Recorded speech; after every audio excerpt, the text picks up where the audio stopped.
अस्सलाम वालेकुम friends, welcome to my YouTube channel Bubu reaction TV.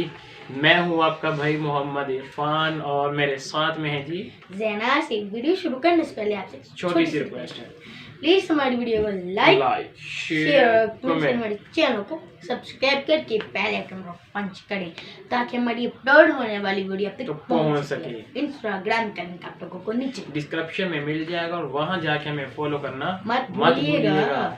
तो जी आज की वीडियो जो हम लेके आए हैं ना, बहुत ही ज़बरदस्त वीडियो। इस पे रिएक्शन करने का भी बहुत ज़्यादा मज़ा आता है। जो राधा कृष्णा की जितनी भी हमने वीडियोस पे रिएक्शन किया उसमें काफ़ी जो है ना हमें ज़बरदस्त जो है ना मज़ा आया और काफ़ी कुछ पता चला राधा कृष्णा की लाइफ के बारे में, उनकी जर्नी के बारे में हमने सब कुछ देखा, उस पर रिएक्शन किया। तो बहुत ज़बरदस्त मज़ा आता है इन पे। तो ये जो राधा कृष्णा का रोल प्ले करते हैं, इनके जो पिछला हमने रिएक्शन किया, इनका इंटरव्यू था उसमें भी हमने सुना इनके, वो कह रहे थे कि हमें जो है ना इतना ज्यादा वो प्यार मिल रहा है, हमें पता ही नहीं था। और उसके बाद जैसे वो कह रहे हैं कि हमें करना पड़ता है ना मेहनत इतनी। हमारे जो डायरेक्टर थे वो सोते ही नहीं, तो हम तो फिर भी थोड़ी बहुत ही जो है ना नींद कर लेते हैं। तो इनके जो है ना काफ़ी पता चला था कि वो तब पूरे तैयार होके आए होते। हाँ, बहुत ज़बरदस्त लग रहा था। तो आज की वीडियो का टाइटल है जी राधा कृष्णा फुल स्टोरी।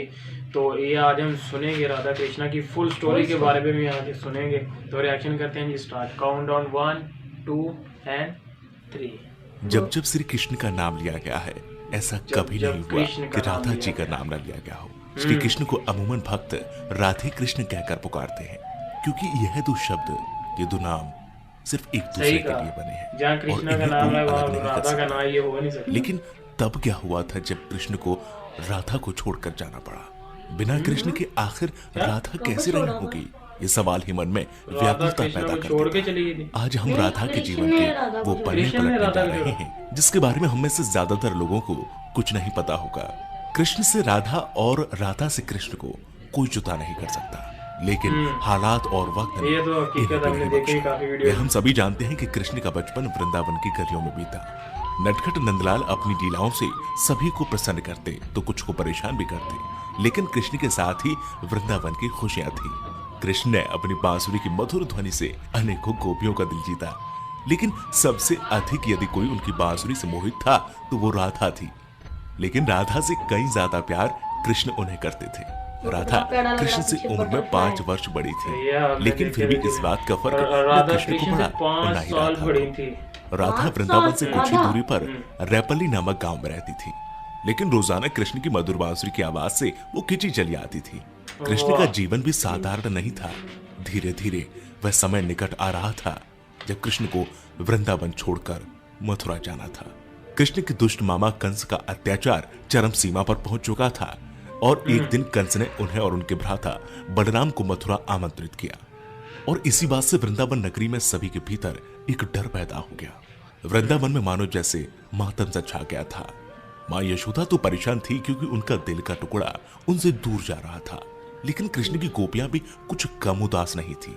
दोनों को लेने के लिए कंस के द्वारा रथ भेजा गया, जिसके आते ही सभी ने उस रथ के आसपास घेरा बना लिया, यह सोचकर कि कृष्ण को नहीं जाने देंगे। उधर कृष्ण को राधा की चिंता सताने लगी थी और वे सोचने लगे थे कि जाने से पहले एक बार राधा से मिल ले। मौका पाते ही वे छिपकर वहां से निकल गए और फिर उन्हें राधा मिली, जिसे देखते ही वह कुछ कह न सके। राधा कृष्ण के इस मिलन की कहानी बहुत अद्भुत है। दोनों ना तो कुछ बोल रहे थे और ना कुछ महसूस कर रहे थे, बस चुप थे। राधा कृष्ण को न केवल जानती थी बल्कि उनके मन और उनके दिमाग को भी समझती थी। कृष्ण के मन में क्या चल रहा है वे पहले से ही भाप लेती थी, इसलिए शायद उन दोनों को उस समय कुछ बोलने की आवश्यकता नहीं। और आखिर राधा को अलविदा कहकर कृष्ण लौट आए और आकर गोपियों को भी समझाया और अनुमति लेने के बाद वहां से चले गए। और वृंदावन कृष्ण के बिना सूना हो गया। न कोई चहल पहल थी और न ही कृष्ण की लीलाओं की कोई झलक। बस सभी कृष्ण के जाने के गम में डूबे थे। परंतु दूसरी ओर राधा को इस बात का कोई फर्क नहीं पड़ा था, क्योंकि उनकी दृष्टि में कृष्ण कभी उनसे अलग हुए ही नहीं थे। शारीरिक रूप से जुदाई मिलना उनके लिए कोई महत्व नहीं रखता था, लेकिन कुछ महत्वपूर्ण था तो राधा कृष्ण का भावनात्मक रूप से हमेशा जुड़ा रहना। कृष्ण के जाने के बाद राधा पूरे दिन उन्हीं के बारे में सोचती रहती और ऐसे ही लंबा अरसा बीत गया। लेकिन आने वाले समय में राधा की जिंदगी क्या मोड़ लेने वाली थी, उन्हें इसका अंदाजा भी नहीं था। जो हर लड़की के साथ होता है वही राधा के साथ भी हुआ। माता पिता के दबाव में आकर राधा को विवाह करना पड़ा और विवाह के बाद अपना जीवन संतान लेकिन दिल के किसी कोने में अब भी कृष्ण मौजूद थे। दिन बीतते गए, वर्ष बीत गए और समय आ गया था कि अब राधा काफी वृद्ध हो गई थी और फिर एक रात में चुपके से घर से निकल गई और घूमते घूमते कृष्ण की द्वारिका नगरी जा पहुंची। वहां पहुंचते ही उन्होंने कृष्ण से मिलने के लिए निवेदन किया, लेकिन पहली बार उन्हें मौका प्राप्त तब हुआ जब कृष्ण काफी लोगों के बीच घिरे हुए खड़े थे। राधा को देखते ही कृष्ण की खुशी का ठिकाना नहीं रहा, लेकिन तब भी दोनों में कोई वार्तालाप नहीं हुई क्योंकि अभी भी उन्हें अल्फाजों की आवश्यकता नहीं थी। कहते हैं कि राधा कौन थी यह द्वारिका नगरी में कोई नहीं जानता था। राधा के अनुरोध पर कृष्ण ने उन्हें महल में एक देविका के रूप में नियुक्त कर दिया।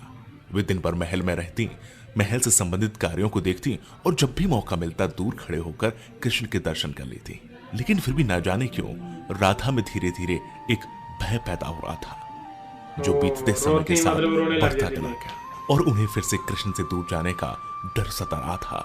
उनकी भावनाएं उन्हें कृष्ण के पास नहीं रहने देती, साथ ही बढ़ती उम्र भी अब उन्हें कृष्ण से दूर ले जा रही थी। और आखिर एक शाम महल से वो चुपके से निकल गई और न जाने किस ओर चलती। वह नहीं जानती थी कि वह कहां जा रही है, आगे मार्ग पर क्या मिलेगा, बस चलती जा रही थी। परंतु कृष्ण तो भगवान है, वे सब जानते थे, इसलिए अपने अंतर मन में जानते थे कि राधा कहां जा रही है। फिर वह समय आ गया जब राधा को कृष्ण की आवश्यकता पड़ी। वह अकेली थी, बस किसी तरह कृष्ण को देखना चाहती थी और जैसे ही यह तमन्ना उनके मन में आई कृष्ण उनके सामने प्रकट हो गए। कृष्ण को अपने सामने देखकर राधा खुश हो गई, परंतु दूसरी ओर वह समय निकट आ गया था जब राधा अपने प्राण त्याग कर दुनिया को अलविदा कहना चाहती थी। कृष्ण ने राधा से प्रश्न किया, कहा कि वे उनसे कुछ मांगे, लेकिन राधा ने मना कर दिया। सवाल किया कृष्ण ने फिर से कहा कि जीवन भर राधा तुमने मुझसे कभी कुछ नहीं मांगा। कृष्ण के अनुरोध पर राधा ने उनसे आखिरी बार बांसुरी बजाने के लिए कहा और कृष्ण बिना देरी किए बांसुरी को निकाला और बेहद मधुर धुन बजाने लगे। और बांसुरी की आवाज जैसे ही उनके कानों में गई, राधा ने अपनी आंखें बंद कर ली और धीरे धीरे राधा ने अपना शरीर त्याग दिया और दुनिया से चली गई। उनके जाते ही कृष्ण ने राधा को अपनी गोद में ले लिया और राधा से चिपटकर रोने लगे। उनकी आंखों से आंसू रुकने का नाम नहीं ले रहे थे और उसी दिन से कृष्ण ने बांसुरी को कभी नहीं बजाया। तो ये थी राधा और कृष्ण के जीवन की कहानी। अगर आपको पसंद आई है तो इसे लाइक करें, शेयर करें, कमेंट करें और हाँ, अगर आप हमारे चैनल में नए हैं तो हमारे चैनल को सब्सक्राइब जरूर करें। तो जी गाइस, कैसी लगी आपको आज की हमारी ये वीडियो? उम्मीद करते हैं कि बहुत ज़बरदस्त आपको लगी होगी। हमारा रिएक्शन बहुत ज़बरदस्त लगा होगा क्योंकि आज की वीडियो में जो है ना हमें काफ़ी मज़ा आया और उसके बारे में जो है ना राधा कृष्णा के बारे में हमें जो आज इस वीडियो में पता चला ना, हम तो वीडियो बनाते थे ना, वो रिएक्शन करते थे तो हमें तो बस कुछ और ही जो है ना खुशी टाइप सारी जो है ना नज़र आता था। और पूरी स्टोरी पता चली। आज हमने जब इनकी इस पूरी फुल स्टोरी पे जो ना हम ये ना रिक्वेस्ट आई थी हमें, इस पे जो है ना कमेंट आया था, रिक्वेस्टेड वीडियो बनाएं, ये वाली वीडियो, इस पे रिएक्शन करें, इस पे रिएक्शन करें, लेकिन काफ़ी दफ़ा इस पे आया था। तो आज हमने जब इस पे देखा, सर्च किया तो ये जो है ना सामने आया। तो वीडियो जब आप लोग के सामने देखा तो उसमें काफ़ी कुछ और काफ़ी जो है ना मुश्किल हालात भी है राधा कृष्णा पे, किस तरह वो कृष्णा जो है ना राधा को छोड़ने पे मजबूर हुए और किस तरह फिर उसके बाद राधा शादी किसी के साथ करने पे मजबूर हुए। लेकिन पिछली हमने जितने भी रिएक्शन किए उसमें जो हमें यही देखने को मिलता है कि राधा और कृष्णा की आपस में शादी हुई है, लेकिन ऐसा इसमें जो स्टोरी है इसमें ऐसा कुछ नहीं है, काफ़ी जो है ना चेंज है। ये आपने कमेंट सेक्शन में जरूर बताना। हाँ, हमें ज़रूर आप लोगों ने बताना। और उसके बाद जो है ना राधा कैसे वो उनके महल आई कृष्णा के दोबारा, जहाँ पे शादी हुई थी उनकी, उधर से वो चोरी भाग के आई और वहाँ पे फिर निकली वहाँ से जंगल में चली गई। और कृष्णा को तो जाहिर बात है सब पता था, तो कृष्णा वापस गए उनके पास और जाके उन्हें अपनी गोद में लिया और आखिरी ख्वाहिश बांसुरी बजा। राधा कह रही कृष्णा को कि मुझे आखिरी दफा जो है ना बांसुरी सुना दो, तुमने कुछ मेरे से कुछ मांगना तो मांगो।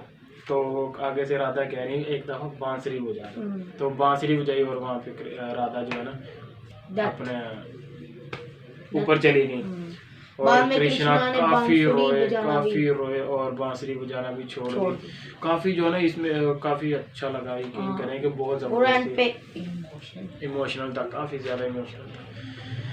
और तो उम्मीद करते हैं कि आपको आज की हमारी ये वीडियो, हमारा ये रिएक्शन बहुत अच्छा लगा होगा। अच्छा लगा तो हमारी वीडियो को लाइक कर दीजिएगा, हमारे चैनल को सब्सक्राइब कर दें ताकि हमारी हर अपलोड होने वाली वीडियो आप तक सबसे पहले पहुंच सके।